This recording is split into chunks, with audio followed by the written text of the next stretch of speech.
Galen Endek looked down at the glowing emerald display, showing identified elements of interest amid the mire beneath his feet. Visibly, he stood amidst the sand and stone of a desiccated, destroyed planet.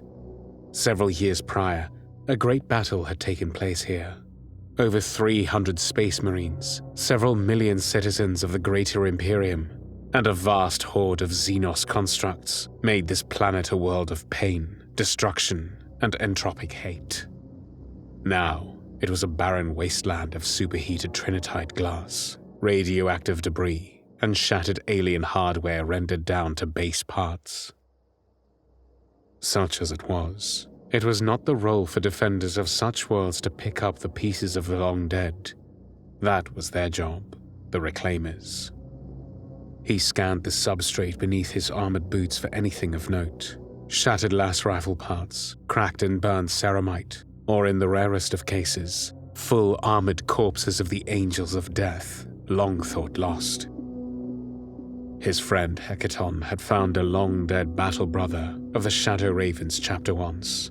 He was honored with a personal heraldry he loved to vaunt in front of his friends, an insignia he would wear on his helm at all times.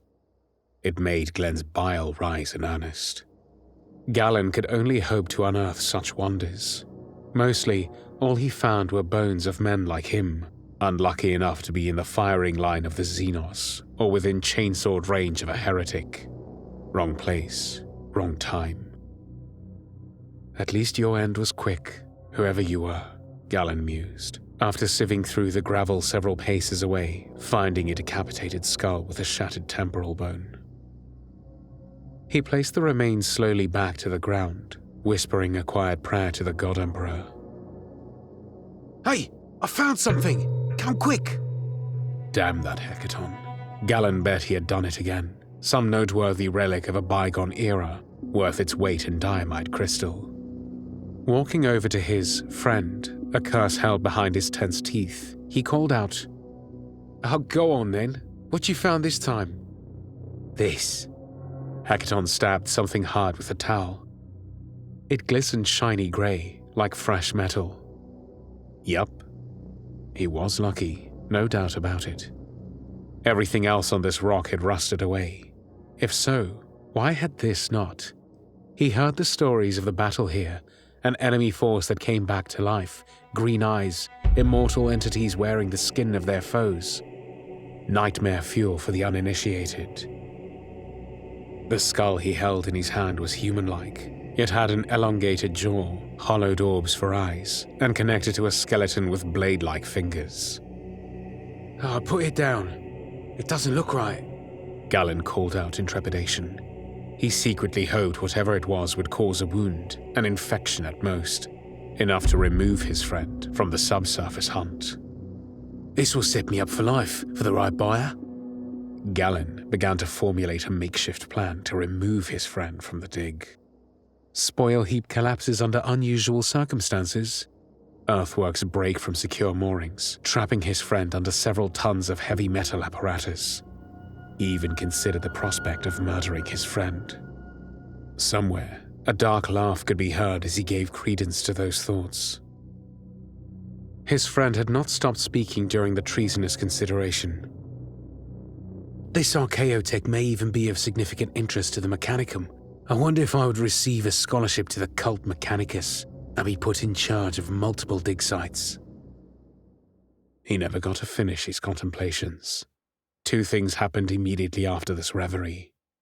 Green light filled the once hollowed voids of the orbitals in the skull, and the blade fingers twitched, slicing off Hecaton's grasping arm.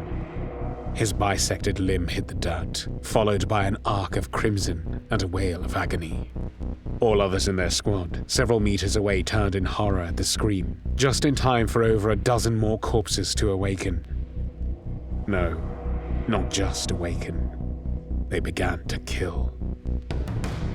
Hecaton, adorned helmet hitting the gravel, pinwheeled away as the monster in human form began its horrific work. It held Hecaton writhing in its bladed grip, while it began to eviscerate him and flens the skin from his body. Galen was transfixed, a delicious grin threatening to pollute his features, but only for a second as he witnessed the rest of his squad all suffer similar fates. Limbs torn from joints, tongues ripped out, eyes gouged, bodies degloved with surgical precision. Fear gripped his synapse, and he ran in the opposite direction to the macabre horror. Finding the remains of a rotting rhino APC, he hid behind a track guard as the visceral sounds of murder echoed across the plain. Rational thought finally took over, and he considered his next options. He looked around himself, seeing the undying corpses of what seemed to be metal skeletons dig themselves out of the regolith. Emerald orbs scanned the horizon, searching for more survivors, their number increasing by the second. Other foul horrors blanketed the distance, threatening to uncover his makeshift sanctuary. I still have time to escape, make it to our lander, Galen thought. He checked his auspex. It lit up with unknown contacts, all flanking his egress route to the Aquila lander, some several kilometers away. If he ran quick enough, he might just make it. Taking a couple deep breaths, he bolted from his hiding place. He made it less than 10 yards.